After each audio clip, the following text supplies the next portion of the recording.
바이든 대통령이 후보 사퇴 이후 처음으로 해리스 부통령과 공동 유세를 펼쳤습니다. 일주일 만에 또 기자회견을 연 트럼프 전 대통령은 경제 카드를 꺼내들고 반격에 나섰습니다. 무소속으로 출마한 로버트 케네디 주니어가 해리스 부통령에게 차기 정부 입각을 조건으로 후보직 사퇴 후 지지 선언을 제안했으나 거절당한 것으로 알려졌습니다. 오늘 제79주년 광복절을 맞아 샌페드로 우정의 종각과 LA시에서 경축 행사가 개최됐습니다. 캘리포니아주의 자동차 보험료가 하루가 다르게 치솟으면서 운전자들의 부담이 커지고 있습니다. 버지니아주에서 부인을 칼로 찌르고 아이들을 납치한 아빠가 대형 사고를 일으켜 1살 영아가 목숨을 잃었습니다. 텍사스주에서는 물속에 빠진 엄마가 아이들의 신속한 대응으로 구조되는 영상이 포착됐습니다.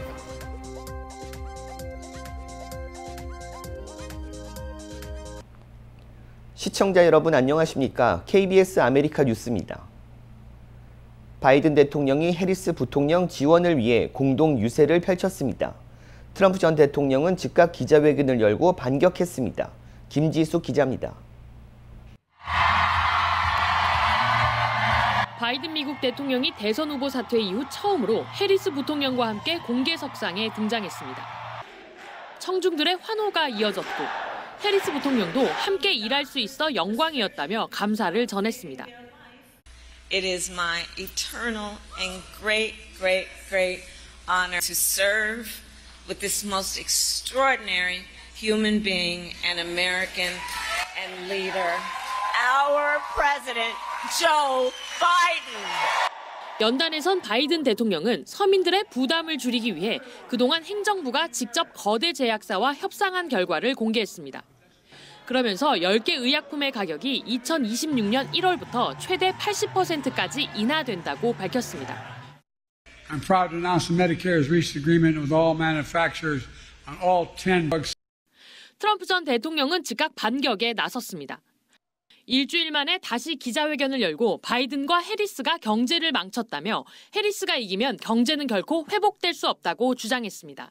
Harris has just declared that tackling inflation will be a day one priority for her. But day one really for Kamala was 3.5 years ago. Where has she been? And why hasn't she done it? 앞서 트럼프는 휘발유와 전기 등 에너지 비용을 절반으로 인하하고 팁과 복지 혜택에 부과되는 세금을 공제하겠다는 공약도 발표했습니다. 두 후보의 지지율이 팽팽한 접전 양상을 보이면서 중도층 표심을 얻는 데 효과적인 경제 문제로 초점이 옮겨지고 있다는 분석이 나옵니다. 부통령 후보들도 오는 10월 1일 첫 TV 토론을 열기로 합의했습니다. 양측 대선 캠프의 공격수 역할을 해온 부통령 후보들의 토론이 팽팽한 대선 구도를 깨는 변수가 될 수 있을지 주목됩니다. 워싱턴에서 KBS 뉴스 김지숙입니다. 앞서 보도처럼 10월 1일 부통령 간 TV 토론 방안이 확정적으로 추진되고 있는데요. 중요한 승부처인 만큼 신중한 분위기도 감지되고 있습니다. 민주당 부통령 후보인 팀 월츠 미네소타 주지사가 10월 1일 뉴욕에서 열리는 TV 토론에 참석하겠다는 데 동의했다고 CBS가 보도했습니다. 다만 트럼프 캠프 측은 아직 날짜에 동의하지 않아 벤스 상원 의원의 참석은 논의 중이라고 CBS는 전했습니다. CBS는 양측 부통령 후보에게 토론 날짜로 9월과 10월 중 4차례의 날짜를 제안했고 해리스, 월츠 캠프는 이 가운데 10월 1일 개최에 동의했다는 것입니다.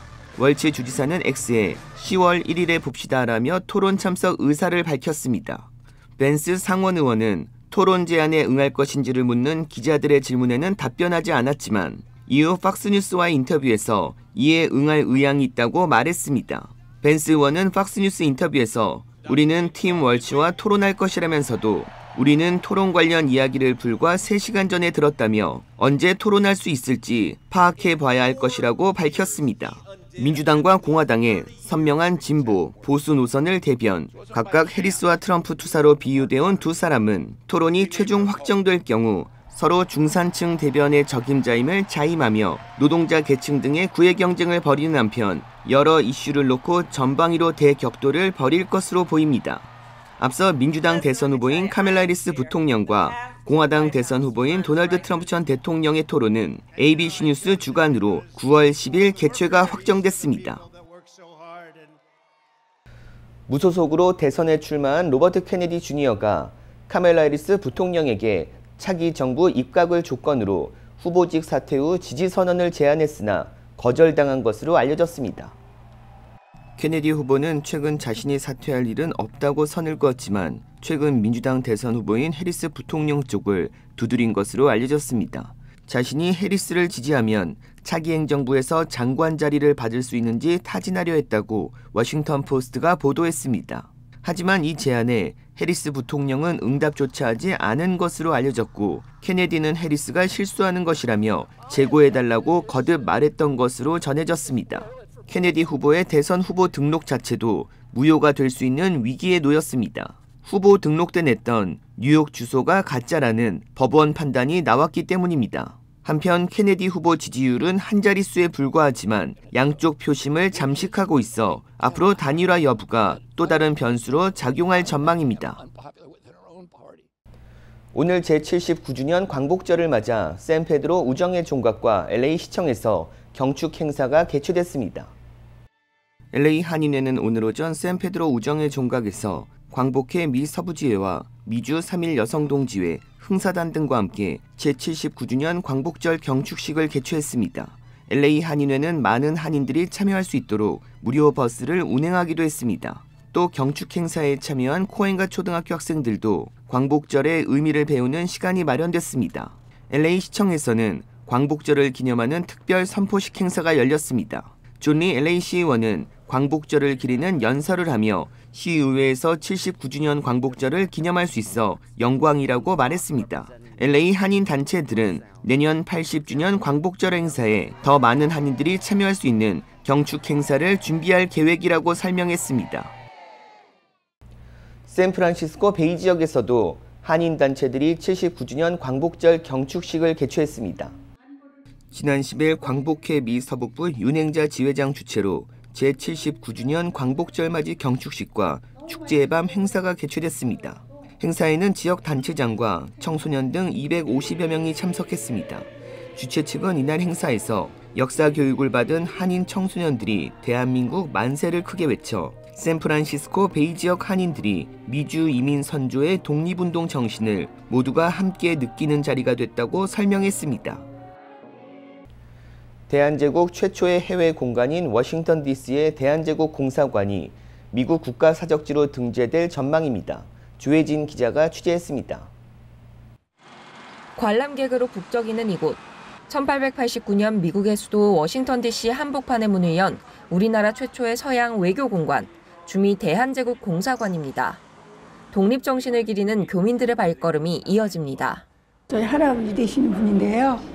이승만 박사하고 독립운동을 같이 하셨다고 그래요.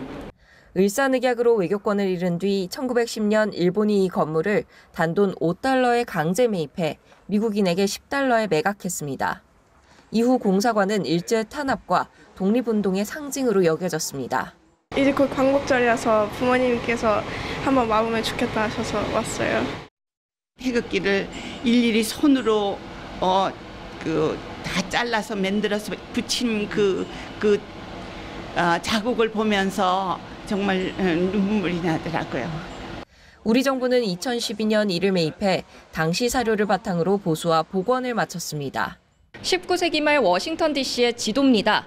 당시 이곳에 있던 32곳의 외교공간 가운데 지금까지 남아있는 곳은 대한제국 공사관 한 곳뿐입니다.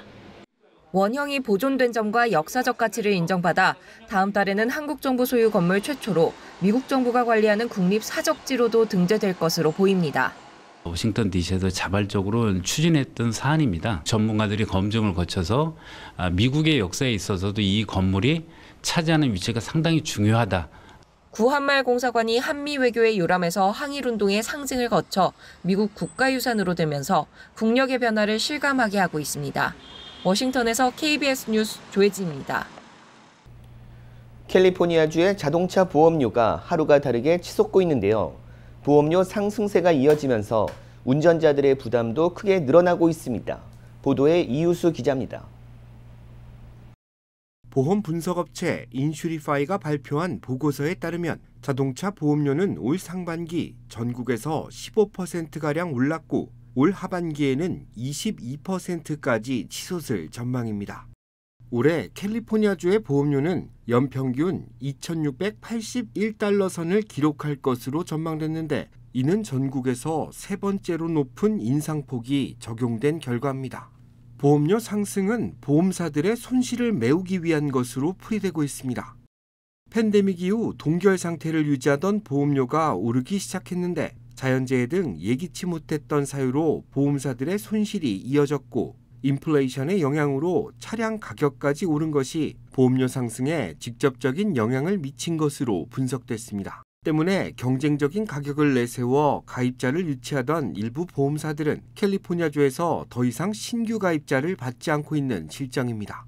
보험료로 걷어들이는 수입보다 클레임으로 나가는 돈들이 많다 보니까 더 이상 손해를 받지 않으려는 경향들이 많이 있고 아마 이런 추세는 당분간 계속될 것 같습니다. 보험사들은 갱신 때마다 상승폭이 적용된 보험료를 소비자들에게 안내하고 있습니다. 사고 기록이 없는 운전자도 보험료 상승을 피할 수 없는데 이럴 경우 차량 사용 빈도가 많지 않다는 사실을 입증하면 보험료 인상을 피할 수 있다고 합니다. 실질적으로 타는 마일리지보다 만약에 보험사에서 또 높게 책정되어 있다면 보험사에 요청하셔갖고 현재 타시는 마일리지를 줄일 수 있는 방법이 있습니다. 쉽게 줄여주진 않지만 만약에 증빙 서류들이라든가 이런 걸 갖춰갖고 신청하신다면 그거를 감안해서 타시는 마일리지가 줄어들면 그거에 따라서 보험료가 또 줄어들 수도 있습니다. 팬데믹 당시 차량 이동 감소로 막대한 이익을 달성한 보험사들이 가격 인상을 내걸고 소비자들을 위협하고 있습니다. 차를 구매하는 것보다 보험을 구매하는 것이 더 어렵다는 요즘 소비자들의 발빠른 대처가 요구되고 있습니다. KBS 뉴스 이우수입니다. 리버사이드 카운티에서 규모 3.9 지진이 발생했습니다. 연방지질조사국에 따르면 오늘 오전 9시 30분쯤 레이크 엘시노어에서 4마일 서쪽으로 떨어진 지점에서 규모 3.9 지진이 발생했습니다. 진앙지의 깊이는 5.4마일로 확인됐습니다. 지진 흔들림은 LA 다운타운에서 샌디에고까지 감지됐습니다. 현재까지 지진으로 인한 인명이나 재산 피해는 보고되지 않았습니다. 남가주 지역의 이딴 지진으로 주민들의 불안감은 커지고 있습니다.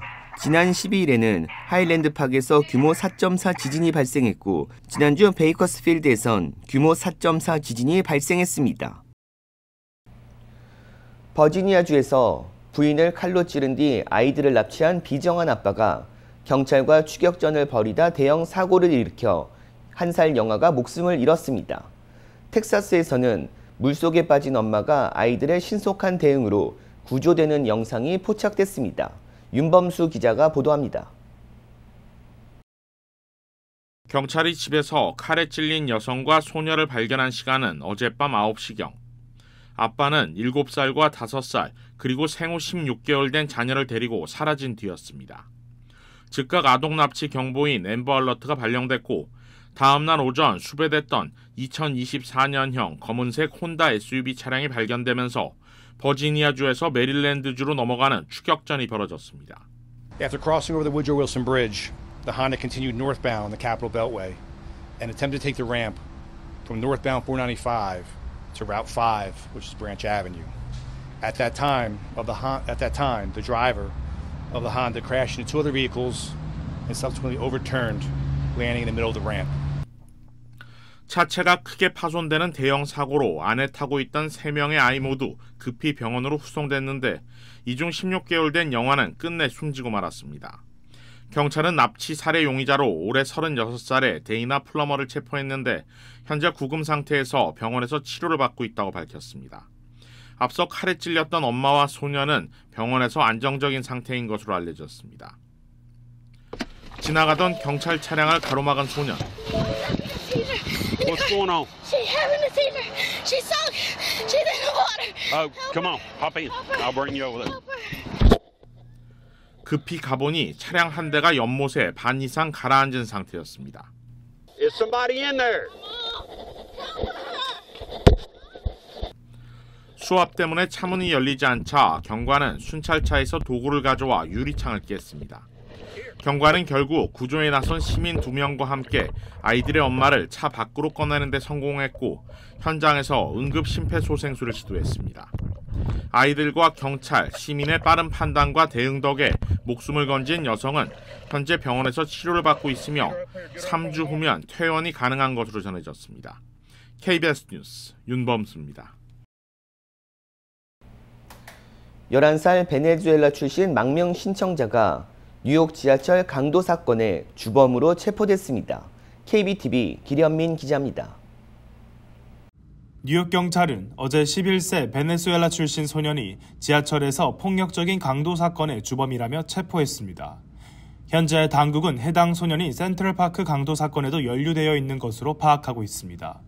11세 소년은 또 다른 17세 소년과 함께 화요일 오후 8시 40분경 퀸즈의 버넌 블루버드 잭슨 애비뉴역 근처에서 맨해튼으로 가는 지하철에서 승객을 공격한 혐의로 체포됐습니다.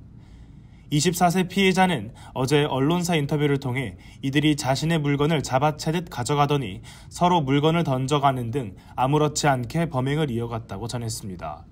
피해자는 자신이 잃어버린 휴대폰을 돌려받기 위해 11세 소년에게 다가가자 이들 무리가 자신을 공격하고 자신 위에 올라타 폭행하기 시작했다고 증언했습니다.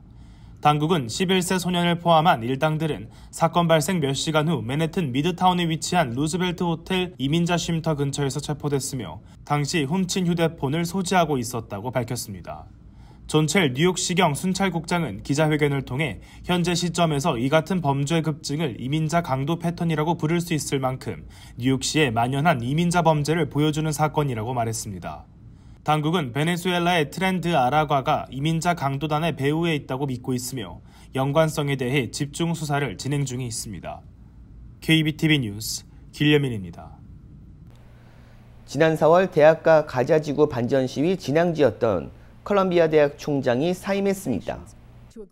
네마트 샤피크 총장은 어제 서한을 통해 사퇴 의사를 밝히며 우리 공동체 전반에서 엇갈린 견해를 극복하기 어려웠던 혼란의 시기를 보냈다고 말했습니다. 이어 이 시기는 지역사회는 물론 자신의 가족에게도 상당한 타격을 줬다면서 지금 내가 떠나야 컬럼비아가 앞으로의 도전을 헤쳐나가는 데 최선이라는 결론을 내렸다고 설명했습니다. 샤피크 총장은 어제 바로 물러났으며 향후 영국 외무부에서 업무를 맡게 된다고 덧붙였습니다. 지난 4월 샤피크 총장은 시위대가 철수 요청을 거부하자 경찰을 불러 해산하도록 했고 이 과정에서 학생 100여 명이 연행됐습니다. 이로 인해 전국 대학가에서 이스라엘 규탄 시위가 들불처럼 번지면서 거센 역풍을 불러왔습니다. 샤피크 총장이 물러나면서 캠퍼스 내 반유대주의를 둘러싼 논란 여파로 사임한 아이비리그 소속 대학 총장은 모두 4명으로 늘어났습니다. 우리의 신체는 시간이 지나면서 서서히 노화된다고 알고 있지만 인간의 신체가 40대 중반과 60대 초반 두 차례에 걸쳐 급격히 노화한다는 연구 결과가 나왔습니다. 스탠포드 연구진은 25에서 75살 자원자 108명을 대상으로 1년에서 7년 동안 혈액과 피부 등 다양한 분자와 미생물 등 노화 진행 경과를 분석한 결과 대부분이 변화하지 않은 것으로 파악됐다고 밝혔습니다. 연구진은 40대 중반과 60대 초반 분자와 미생물이 크게 변화하는 경향이 있음을 발견했는데 40대 중반의 경우 신체의 변화로 여성은 폐경기 전후 변화로 추정됐고 남성도 40대 중반에서 비슷한 변화가 일어났다고 밝혔습니다. 40대 중반의 급격한 변화는 심혈관 질환이나 카페인, 알코올, 지방질 대사 능력과 관련된 분자였습니다. 60대 초반에는 면역 조절, 탄수화물 대사, 신장 기능에 관련된 분자 변화가 관찰됐는데 피부와 근육 노화 관련 분자는 40대 중반과 60대 초반 두 시기 모두에서 변화를 보였습니다. 연구진은 이번 조사로 우리의 신체가 시간에 따라 점진적으로 변화하는 게 아닌 몇 번의 극단적인 변화를 겪는다며 40대 중반과 60대 초반이 극적인 변화의 시기라고 설명했습니다. 연구진은 40대 중반 변화는 생활 습관이나 행동 요인과 관련이 있다고 지적하며 스트레스가 많은 시기인 40대 중반, 음주량이 증가하면서 발생할 수 있어 우리 몸이 건강할 때 생활 방식을 바꿔야 한다고 설명했습니다. 이번 연구 결과는 국제학술지 네이처 노아에 실려 있습니다. 아프리카를 중심으로 확산 중인 변종 엠폭스 확진 사례가 처음으로 유럽에서도 보고됐습니다. 우수경 기자가 보도합니다. 북유럽 스웨덴에서 변종 엠폭스 감염 사례가 첫 확인됐습니다. 스톡홀름에서 치료받던 환자로 변종 엠폭스가 발병한 아프리카 지역을 방문하는 동안 감염됐다고 스웨덴 보건당국이 밝혔습니다. Vi har också nu under eftermiddagen fått bekräftat att vi har ett fall i Sverige av den allvarligare typen av mpox, den som heter clade 1.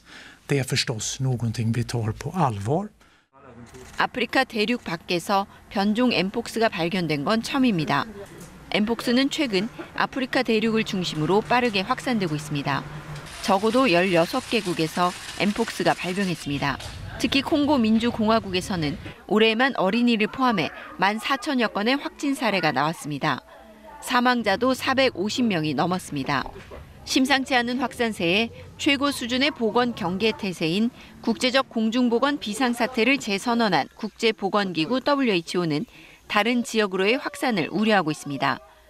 It's spreading so rapidly, causing so many more cases than we've seen. We've seen in this half year more cases than we saw all of last year.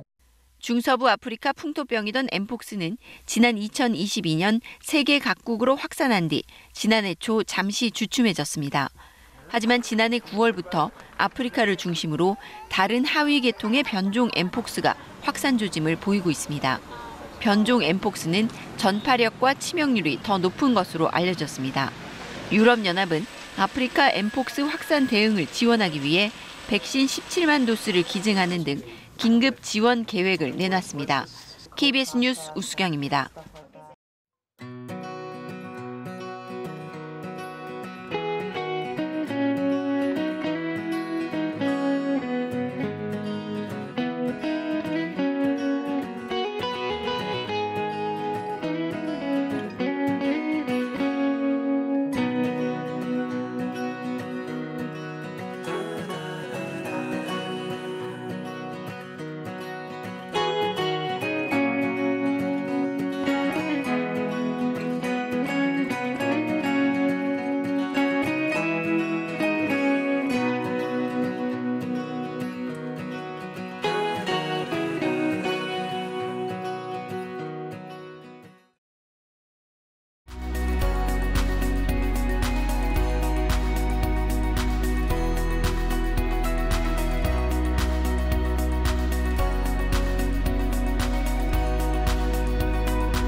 KBS 아메리카 뉴스 마칩니다.